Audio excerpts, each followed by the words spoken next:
Welcome back to the channel. Today we will discuss a critically important but often overlooked topic: how to identify cults. Have you heard stories of loved ones falling victim to cults, suffering physically and mentally, and even family breakdowns? Are you worried that in today's world, filled with confusing organizations, you or those around you might be targeted? The answers lie in this video. Cults use myriad deceptive tactics, making prevention difficult. Even the vigilant may slip. Fortunately, by systematically understanding typical cult characteristics, we can enhance our discernment, protect ourselves and our families from deception. In this episode, I will share 10 practical tips for recognizing cults, helping you cut through the fog and distinguish truth from falsehood. This is not only self-protection, but a responsibility toward family and society. Knowing these may make you the person who saves others at a critical moment. The first tip is that cults often exaggerate claims that a disease need not be treated, and say their methods or mystical power can cure all illnesses. It sounds tempting. Who would not want effortless healing? But such claims are dangerously irresponsible. True Buddhism respects science and advocates combining medicine with practice. Any group claiming miracle cures deserves caution. The second tip is that many cult leaders claim to be reincarnations of Buddhas or Bodhisattvas or mysterious incarnations. This self-deification is a hallmark of deception. Genuine Buddha and Bodhisattva reincarnations, according to scriptures, do not easily reveal their identities. True Buddha teachings embody wisdom and compassion, never boasting or threatening to confuse beings. The third tip is cults often preach impending doomsday, claiming only their group offers salvation. This fear-based propaganda creates panic and controls followers. Buddhism teaches impermanence, but doomsday theories are extreme misunderstandings. We must rationally assess such claims, avoiding fear-induced deception. The fourth tip is cults often require followers to quit normal work and life, relying solely on power to gain needs.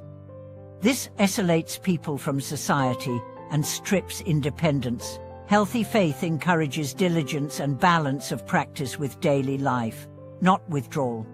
The fifth tip is cults craft perfect images, heavily promoting so-called demerits and reputation, fostering personal worship of leaders. Followers are indoctrinated into blind devotion, losing critical judgment. Such cult of personality leads to illegal acts and spiritual control. The sixth tip is cults make leaving difficult, with threats or retaliation for exit. Healthy religions respect freedom of belief and voluntary association. Any group restricting free choice signals danger. The seventh tip is cult activities are often secretive, lacking transparency, fearing outside supervision. Genuine Buddhism and mainstream religions are open, fair, with clear doctrine and norms.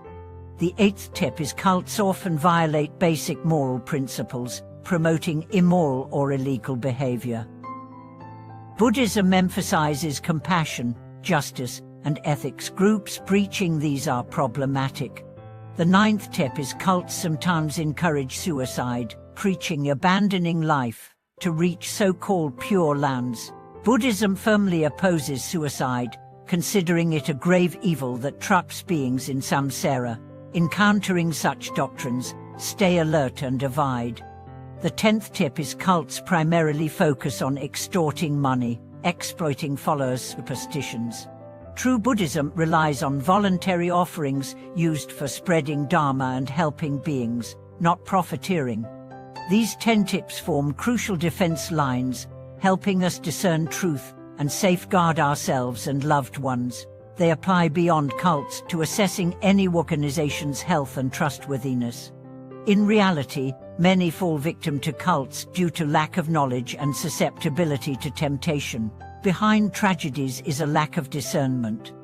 We all bear responsibility to learn and enhance vigilance. In families, recognizing and helping relatives involved with harmful groups is vital. One person's awakening can restore peace and happiness to the entire family. Let me share a true story. A young man was drawn into a cult, causing family anguish. Fortunately, relatives aware of cult signs intervened, contacting qualified Dharma teachers for help, eventually freeing him. Such cases show knowledge is power, prevention the best protection. Preventing cult involvement is both a Buddhist and societal duty. We must use wisdom and compassion to help those astray while raising awareness around us. In Buddhist practice, purifying the mind and avoiding wrong views and actions are fundamental. These 10 tips form a concrete method to uphold the true Dharma. If you have related experiences or questions, please share in the comments. Your stories aid many others on the path to clarity. Speaking of cults, many first think of organizations disguised as religions, but actually aimed at illegal fundraising and mental control. They exploit desires for happiness, health, and liberation with intricate traps. Recognizing these traps is the first step to prevention. One example is cults exaggerating healing powers, claiming their so-called methods cure all diseases. This hides deep psychological manipulation, preying on the desire for health and creating an illusion of quick salvation, making followers dependent and hard to leave. In daily life, we should rationally approach health, respect medical science, and combine it with Dharma wisdom. Buddhism advocates the middle way, avoiding extremes. We should. Thank you for watching this video. Please subscribe, like, and share your stories and questions about cults in the comments. Your engagement strengthens our community's wisdom and compassion.